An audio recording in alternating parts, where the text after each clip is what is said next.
Welcome back to the Cheap Heat Productions podcast.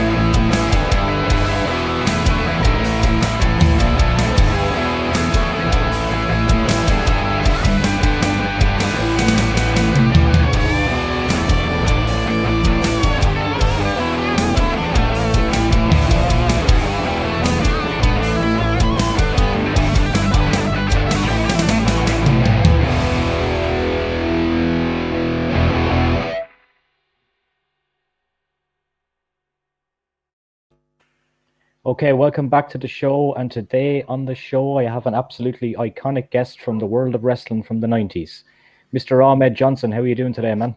I'm doing fine. How about you? I'm doing good. It's really great to talk to you, and I appreciate your time today. No problem. Yeah. So I suppose we'll kick it back to the beginning. And before you got into wrestling, you were interested in doing other sports. Do you want to tell us about that? Yeah, I was always interested in doing other sports, man. I done did it all from baseball to football to you name it. I've probably done it. And what was your favorite sport that you done prior to wrestling? Football, of course. Yeah. What position were you? Linebacker. Yeah. Hard hitter. No, very hard Yeah. hitter. And then from playing kind of football and stuff like that, how did the door open to get into the wrestling world?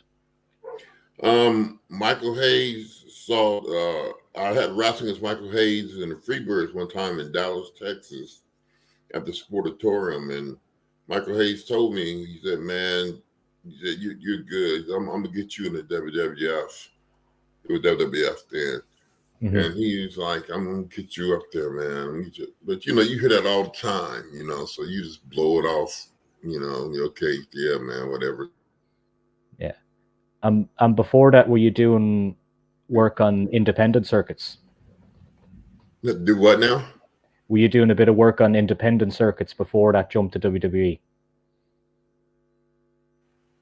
Yeah, I did a lot of work on independent searching, man. $10.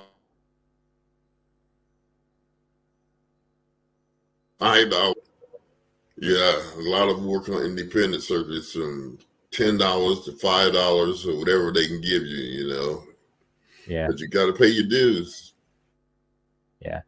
And what was the most difficult thing that you find about going from the independents to WWF?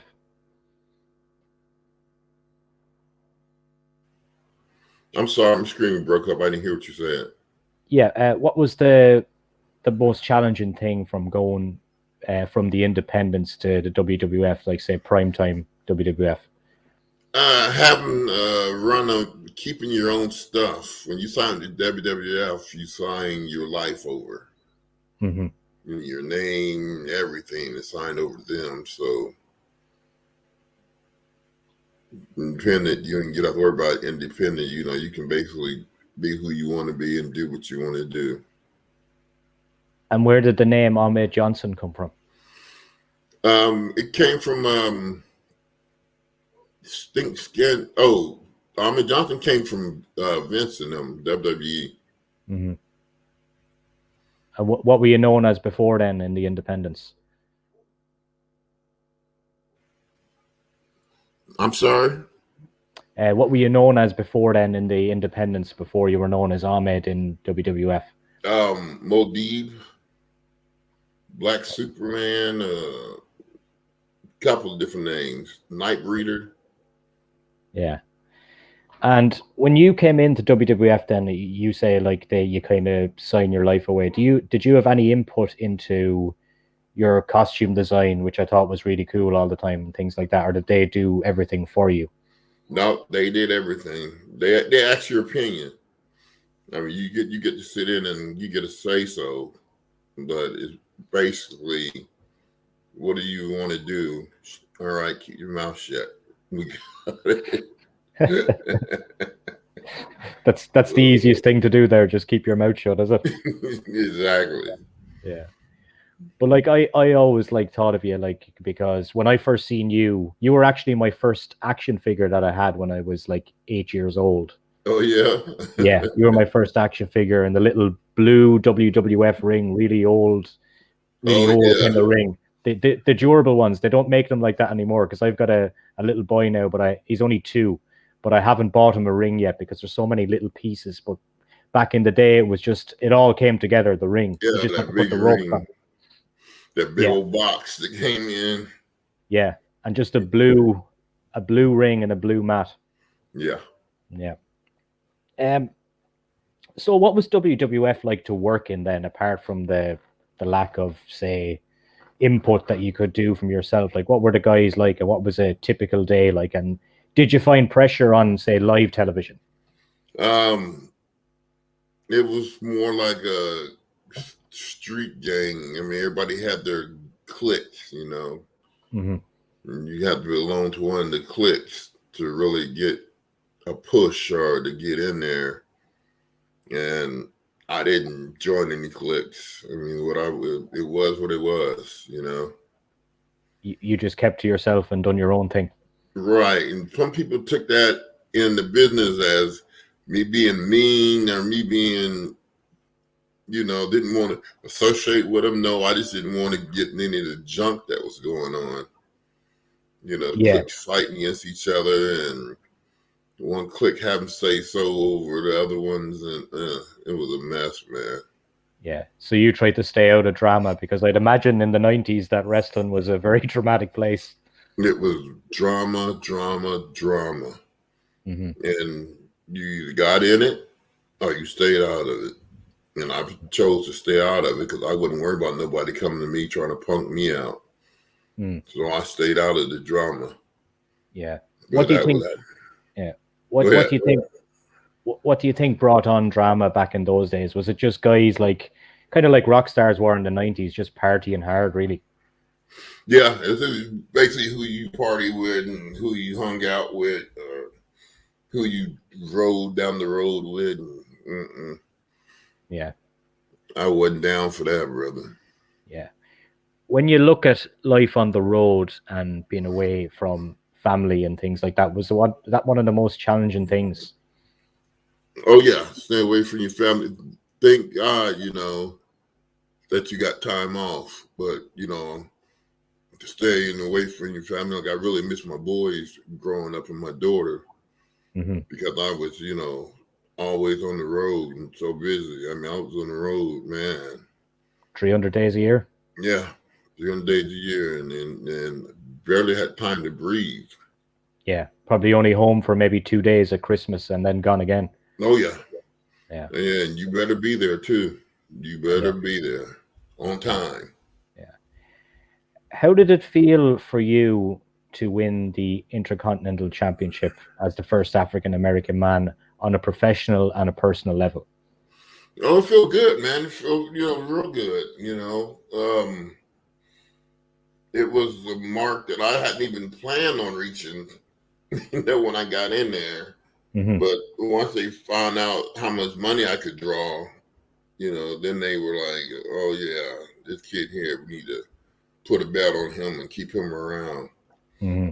because they had no idea, and I had no idea how much money that would draw. Yeah. It's kind of groundbreaking when you look back on it with guys like yourself and what Ron Simmons done for the business. Yeah. Yeah. So that's something you can always kind of hold proud from your time there, really. Oh yeah. Yeah. Oh yeah. No Mhm. matter what they say, I'm gonna hold that proudly. Yeah.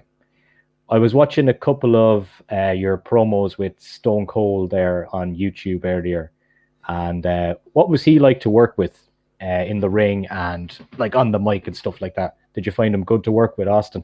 I didn't really have any working with him except for basically that one. So I Hmm. really can't tell you. Yeah, yeah.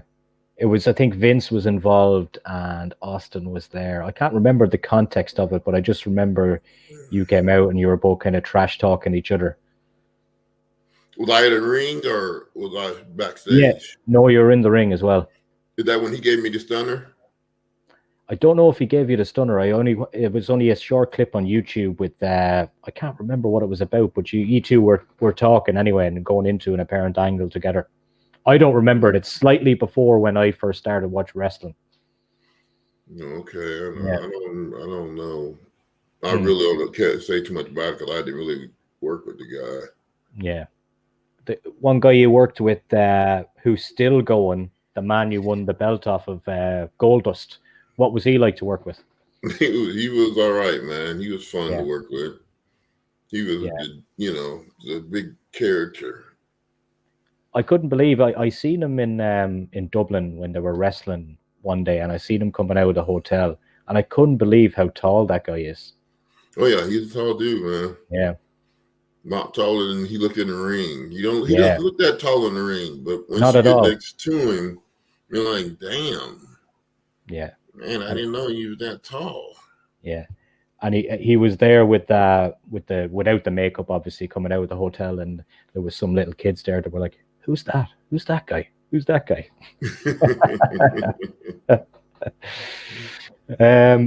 After WWF, you done a bit of work in WCW. What did you find that the main differences between working in those two companies were? It seemed like the guys in WCW, they didn't complain like as about much, like in WWF, if you tap somebody wrong, they would go and tell, mostly they were just jealous and trying to get you out of there, or out of your position. But WCW, it was none of that, Yeah. crybaby stuff going on. The guys seemed to be either much tougher or they just didn't give a shit. One of the two. Yeah. Did you have more freedom there? No, it was about the same amount of freedom there, but the guys seemed to be a lot cooler there. Some cool guys in WCW. Yeah. When you were talking about cliques and things like that, one man that's always mentioned as the locker room leader in the WWF was The Undertaker. Did you find that he was the locker room leader, and what was he like to be around? Yeah, he definitely was the locker room leader, but he was not involved in the clique. Okay, he was separate as well. Yeah, he didn't get involved. He was just like me. That's kind of who I took my cue after. Was watching Taker. Taker wasn't with any cliques, If he was cool, he was cool with you, and if you wasn't, then you had trouble. Yeah. But he wasn't involved in the cliques. Yeah. He was still, in fairness to him, living that mystique of the character. So he wasn't seen in public that much, and he probably liked to have a couple of drinks, maybe in a hotel bar or something. But he kept a very secret life for that character as well, didn't he? Yeah, he did. He kept his kayfabe. Yeah, he kept his kayfabe on. And in WCW, working with guys like Booker T and Stevie Ray, like, what were they like to work with?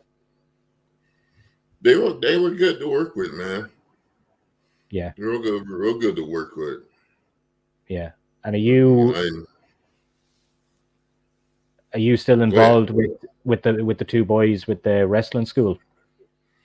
No, I'm not involved with the wrestling school at all. Okay. And people say I was teaching. I was never involved with it. I was never teaching there. People said I was, but I wasn't.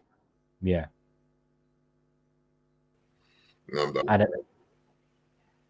And have you taken a step completely out of the business? You have no interest in being a part of it anymore, and not as a wrestler, but even as a manager, commentator, trainer, anything like that?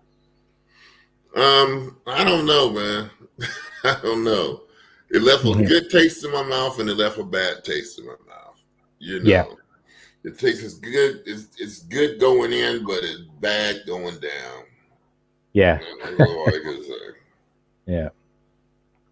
And do you get to do many conventions, or do you get asked to do many of those kind of? Oh my God, man! Do I get asked a I get a lot of conventions, but I didn't go at first. I didn't have my COVID shot, so I didn't go. But now I got my COVID shot.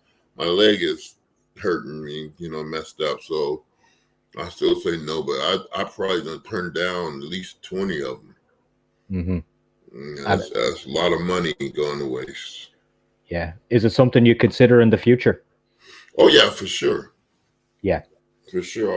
I'll do conventions and stuff like that. And Yeah, autograph signings.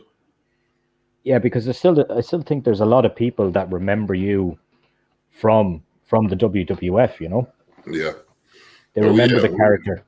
You had great entrance music that Jim Johnston made for you as well.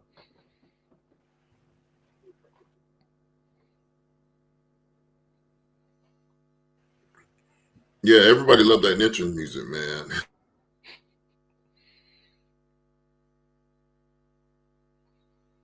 That's stuff coming in. That music you just played coming in,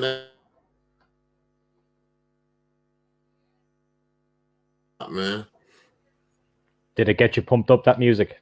Oh yeah, it reminded me of going to the ring because it reminded me of getting ready to go to the ring, hearing that music you played. Yeah. Yeah, so that's pretty much it. I just wanted to kind of touch base with you and see where you're at and what's happening, and hopefully we'll see you at some convention soon, man. Oh yeah, no problem, man. It was an absolute pleasure to talk to you today, man.